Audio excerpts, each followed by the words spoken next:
The summer of 1981 was drawing to a close in Toledo, Ohio. The mornings carried a faint humidity, the kind that clung to the glass windows of storefronts and left the air heavy even before noon. Industrial chimneys stood like sentinels against the pale sky, the Maumee River snaking silently through the city. From a distance, Toledo looked calm, ordinary. But beneath its quiet streets, something sinister was about to take shape.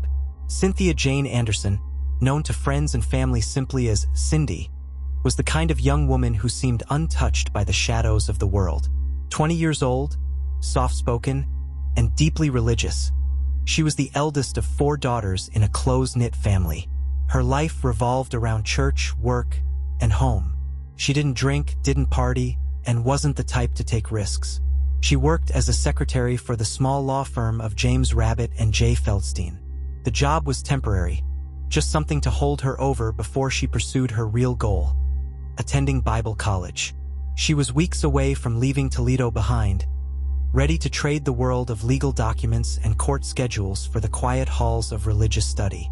But in the days leading up to her disappearance, something had shifted in Cindy. Co-workers noticed her distracted gaze, her tendency to keep the office door locked even in broad daylight. She smiled less, her mind seemed elsewhere. And then there was the writing on the wall. On a brick wall she passed every morning, someone had spray-painted the words, "I love you, Cindy." Below it, in bold, uneven letters, were Bible verses, not comforting ones about faith or hope, but stark warnings about judgment and the end of life. "Be sure your sin will find you out," one read. Another spoke of death and the afterlife. She never told anyone if she knew who had painted it, but her unease deepened. In the days before she vanished, she confided to her boyfriend that she'd been having strange, vivid dreams. Dreams where she was abducted, where she couldn't scream for help. Whether she realized it or not, the final chapter of her life had already begun. August 4th, 1981 began like any other late summer morning in Toledo. By 8:30 a.m., the streets around East Manhattan Boulevard were already shimmering with heat. The hum of traffic mixed with the distant clang of a freight train. The city going about its day with no idea it was about to hold one of Ohio's most enduring mysteries. Cindy Anderson pulled into the small parking lot of the law office where she worked. Her white Chevy Citation glinted in the sunlight as she locked it and walked toward the entrance, her handbag over her shoulder, her hair neatly styled as always. Inside, the office smelled faintly of typewriter ribbon and fresh coffee.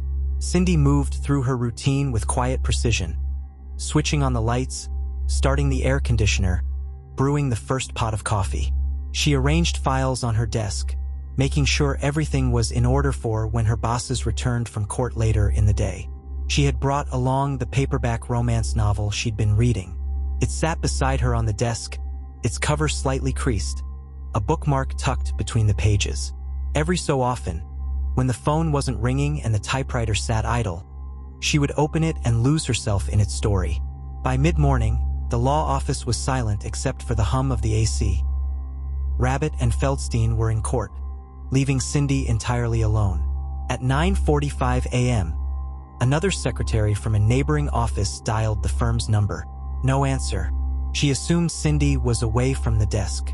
By late morning, the phone calls still went unanswered. When one of the attorneys returned around noon, he found the office door locked, unusual for the middle of the workday. The lights and air conditioning were still running. Cindy's purse, keys, and car remained outside, untouched. On her desk, the romance novel lay open, at a scene where the heroine is abducted at knife point. There was no sign of a struggle, no papers scattered across the floor, no overturned chair, no sign anyone had forced their way inside. Cindy Anderson had simply vanished. The first responding officers approached the law office expecting perhaps a medical emergency, a sudden errand, or a misunderstanding. But the longer they stood inside that silent room, the stranger the scene became. There was no sign of forced entry. The lock was intact, the windows untouched. The desk was perfectly organized, as though its owner had stepped away for just a moment. Cindy's wallet, containing cash and identification, sat inside her handbag. Even the coffee pot she'd started earlier was still warm. The only thing out of place was the book. The open page described a young woman held at knife point, her escape uncertain. It was a detail investigators would return to again and again, wondering if the fiction Cindy was reading had somehow bled into her reality. Detectives began the slow, methodical work of piecing together her final hours. They spoke to her colleagues, her boyfriend, her parents. Everyone agreed on one thing. Cindy was not the type to disappear willingly. She was reliable to a fault, deeply committed to her family, and days away from starting Bible college. But there was something else. Several friends and coworkers recalled her mentioning unusual dreams in the weeks before she vanished.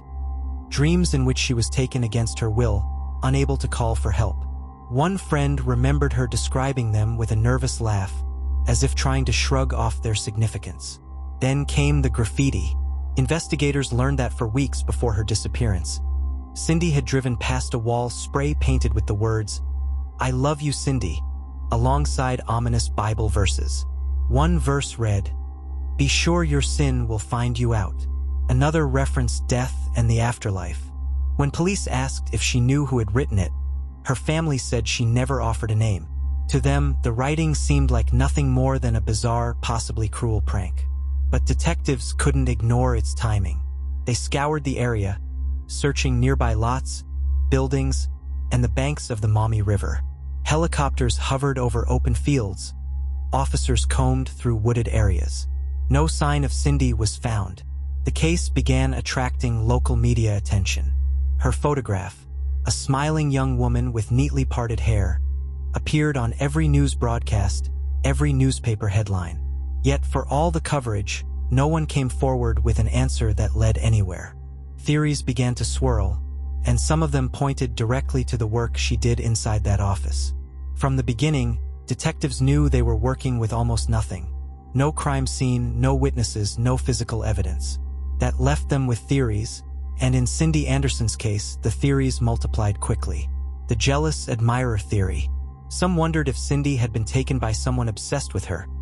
Perhaps the same person who had scrawled, "I love you, Cindy," on the wall she drove past every day. The choice of words and the religious verses seemed intimate, personal, but no one ever came forward to claim responsibility, and no credible suspects emerged from her personal life. She had a boyfriend, but investigators cleared him early on. The law firm connection. Cindy's job placed her in a small but busy law office, one that didn't just handle property disputes and wills. Attorneys Rabbit and Feldstein also represented clients tied to drug trafficking cases and other serious crimes. The possibility that Cindy might have overheard something she wasn't supposed to hear couldn't be ignored. One lead came from within the prison system. An inmate contacted authorities with a disturbing claim. Cindy had been abducted and killed by two men connected to a federal drug case her firm was working on. According to him, she'd overheard incriminating conversations in the office, and eliminating her was the only way to protect their operation. Detectives considered the tip, but without physical evidence or corroboration, it was just another dead end. The stalker theory. Some pointed to the strange phone calls Cindy had reportedly been receiving in the weeks before she vanished. She had mentioned them to her family.